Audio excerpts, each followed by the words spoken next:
প্রাচীন ঐতিহ্যবাহী জনপদ ময়মনসিংহ অপার সম্ভাবনা থাকার পরও পিছিয়ে এই জনপদের রাস্তাঘাট, অবকাঠামো থেকে শুরু করে শিক্ষা, স্বাস্থ্যের মতো খাত। ত্রয়োদশ জাতীয় সংসদ নির্বাচন উপলক্ষে সংকট সমাধানে প্রচারণার মাঠে সরব বিভিন্ন দলের প্রার্থীরা।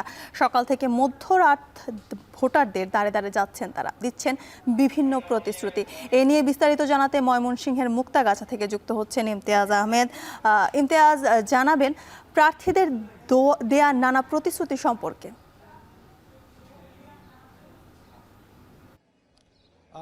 যুথিকা 1757 সালে খ্রিস্টাব্দের যে পলাশী যুদ্ধে ঠিক তার পরপরই শ্রীকৃষ্ণ আচার্য চৌধুরী তিনি বগুড়া থেকে তার চার সন্তান নিয়ে কিন্তু এই আলাপসিংহ অর্থাৎ ময়মনসিংহে তিনি পদার্পণ করেন। যদিও 1727 খ্রিস্টাব্দ থেকে এখানে তিনি জমিদারি প্রতিষ্ঠা করেন, তারপর থেকে দীর্ঘ একটা সময় এই জনপদের মানুষ জমিদারি শাসনের মধ্যে ছিল। সেই জৌলুস এখন সুদূর অতীত।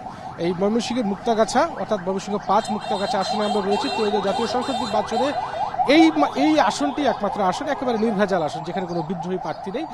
Amrapali fruit syrup, real magic in every drop. BNP এবং জামাতের দুজন প্রার্থী রয়েছেন।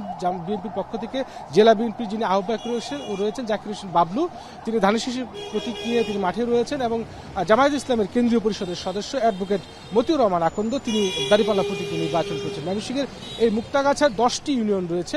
মূলত দীর্ঘদিন এই ইউনিয়নগুলোতে অবকাঠামো থেকে শুরু করে চিকিৎসা, স্বাস্থ্য, শিক্ষা ক্ষেত্রে দীর্ঘদিন উন্নয়নের ছোঁয়া না পাওয়ায় খুবই বেহাল অবস্থা। একটি বিচির শিল্প নগরী এখানে দীর্ঘদিন আগে গড়ে তোলা হয়েছে, সেখানে কোনো ধরনের মিল, ফ্যাক্টরি, ইন্ডাস্ট্রি, ক্ষুদ্র মাঝারি শিল্প কিন্তু আজও গড়ে ওঠে। সুতরাং বেকারত্বের সংখ্যা বাড়ছে। তবে সাধারণ ভোটারদের সঙ্গে যে কথাটি বলেছি এবং প্রার্থীদের সঙ্গে কথা বলে যেটা জানতে পেরেছি, এখানকার সবচেয়ে বড় সমস্যাটি হলো যে মাদক এবং অনলাইন ক্যাসিনোর জুয়া। সুতরাং সাধারণ ভোটার থেকে শুরু করে প্রান্তিক মানুষরা যেটা চাচ্ছেন, এই মাদকের হাত থেকে যুব সমাজ থেকে শুরু করে এই জুয়া থেকে যেন এই জনপদ মুক্তি পায়, যার কারণে অপরাধ প্রবণতা যেমন বাড়ছে, অন্যদিকে অনেক পরিবারই কিন্তু নিঃস্ব হয়ে যাচ্ছে। পাশাপাশি এই ইউনিয়নগুলোর যে ভাঙাচোরা রাস্তাঘাটগুলো রয়েছে এবং সেই ভাঙা রাস্তাঘাটগুলো মেরামতের পাশাপাশি যেন উন্নয়ন করা হয় অবকাঠামো থেকে শিক্ষা, স্বাস্থ্য খাতে। সব মিলিয়ে এই ছিল ময়মনসিংহের মুক্তাগাছা থেকে আজকে বিকেল 4:30টায় আমাদের রয়েছে ভোটারের ইশতেহার। সকলকে দেখার আমন্ত্রণ রইল।